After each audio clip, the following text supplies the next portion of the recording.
Hello, hope you're doing well. So I got the chance to watch this short film जो कि मुझे बड़ी interesting लगी तो I wanted to share some of my thoughts on it. ये basically नूरानी परियां हमारे प्रोग्राम बेनाज में वेलकम। हाय, अब भी दिल धड़कता है मोहब्बत के नाम पर। जो कि फसी बारी खान ने लिखी है, डायरेक्टेड बाय मज़र मोइन। इसमें सानिया सईद एंड सवेरा नदीम जैसी कास्ट है। और जब आप इसका ट्रेलर ही देख रहे थे, basically this was an Eid special on meme कहानी। ये यूट्यूब पे इजीली अवेलेबल शॉर्ट फिल्म है of not more than 20 minutes.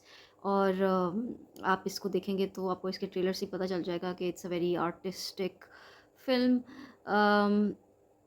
इसमें जो चीज़ अगर हम इसकी कहानी के ऊपर आएँ, तो कहानी है एक बेवा और दूसरी तलाक याफ़्ता औरत की, जो ज़्यादा 2 बहनों की कहानी है, जो कि अपनी माँ के साथ रहती हैं। The mother is an elderly woman who is sick and in दोनों के पास कोई इतनी ख़ास तालीम भी नहीं है और ना ही कोई बाप की जायदाद है। और वो उनका एक शो आता है यूट्यूब पे, बेनाज़, और उस पे वो डिफरेंट कैरेक्टर्स बन के तो they talk about certain topics about love महबूब से अगर नफरत हो जाए तो मोहब्बत से ज्यादा हो जाती है। और प्यार क्या है, और उसमें मतलब कि वो थोड़ा सा इंटरटेन कर रही हैं। And these women they are coming from very, आप कह लें कि डायर सर्कमस्टांसेस, मजबूरियाँ आप कह लें जिस तरह लोगों की होती हैं, और यूट्यूब के through they are earning a livelihood for themselves, जिसमें वो एक सर्टन लाइफ स्टाइल इंजॉय तो नहीं मैं कहूँगी, बस उनका एक कुछ चीज़ें पूरी हो रही हैं ज़िंदगी की। अम, फसी बारी खान के ऊपर अगर हम बात करें तो वो जो राइटर हैं, अगर आपने इनके जितने भी काम देखे हों, तो ये कॉमेडी के थ्रू एक बड़ी हार्श रियलिटीज़ को पोर्ट्रे करते हैं। अगर आपने इनके दैट शो कदूसी साहब की बेवा देखा हो, तो फर्स्ट ग्लांस में वो ड्रामा लगता है जैसे कि एक कॉमेडी शो है, लेकिन वो कैसे कैसी चीज़ों की अक्कासी करता है ज़िंदगी के अंदर। वो काफ़ी एक रियलिटी को बड़े कॉमिकल वे में and in a very natural way, वो कोई भी चीज़ फसी बरी खान की राइटिंग के अंदर आपको फोर्स्ड नहीं लगती। कैरेक्टर्स हैं या डायलॉग्स हैं, दे फ्लो, कॉमेडी फ्लोज।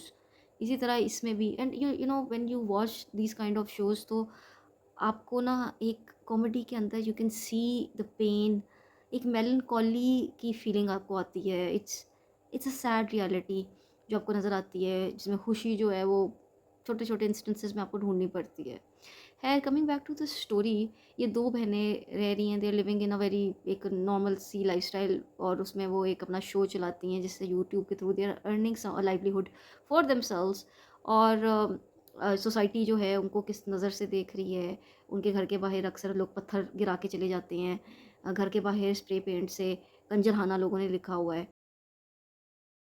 ठीक है? तो लोगों को लानतें भेजती हैं just because they are entertaining on YouTube and not doing certainly कोई इतना फोर्स नहीं, लेकिन फिर वहाँ पे ही आपको ये भी चीज़ नज़र आती है कि किस किस्म के लोग कमेंट्स करते हैं, साइबर बुलिंग किस तरह की होती है।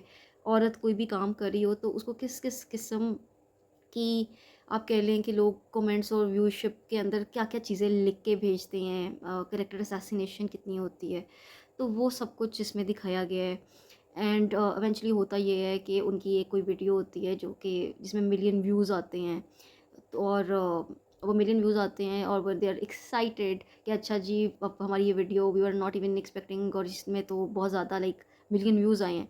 एंड फिर ये एक छोटा-सा उसमें आता है कि खुशी जो होती है वो किस तरीके से आती है मोमेंट्स के अंदर, और अगले दिन ही कंटिन्यूअस रिपोर्टिंग की वजह से उनका चैनल ब्लॉक हो जाता है। दिखाते ये हैं कि अ, वो एक नया चैनल बनाती हैं जिसका नाम होता है नूरानी परियां, और नूरानी परियों के अंदर वो रोती धोती औरतें, और वो अपनी माँ को बिठा के तो दिखा रही हैं कि अच्छा दे आर क्राइंग, और मतलब इस टाइप का दिखाने का मकसद ये है कि फिर इसी नोट पे उनकी इतनी ज़्यादा उनको व्यूज़ भी मिल रहे होते हैं और उनको एप्रिसिएशन भी मिल रही होती है एंड एवरीथिंग। वो 2-2 व्लॉग्स कर रही होती हैं दिन के। क्योंकि दिखाया ये गया है कि कैसे रोती-धोती औरतें ही हमें कबूल हैं, एंटरटेनिंग शायद हम उसको बर्दाश्त ना कर सकें।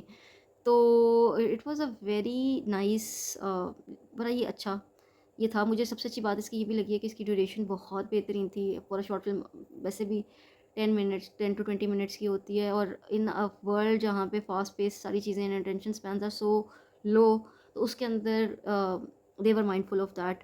एंड कोई भी चीज़ इसमें अननेसेसरी नहीं लगती, लो हर चीज़ it seems very well thought out. So it's a must watch, one should always इस तरह की स्टोरीज़ को प्रमोट करना चाहिए, इस तरह की फिल्म और आनी चाहिए। आई वुड इवन रिकमेंड कि आप फसीह अली खान का गुलजार एक फ़िल्म है, आप वो भी देखें, वो भी सोसाइटी की काफ़ी चीज़ों को बट एंटरटेनिंग वे में काफ़ी चीज़ों को पोर्ट्रे करती है। So do watch it, it's highly recommended. Thank you.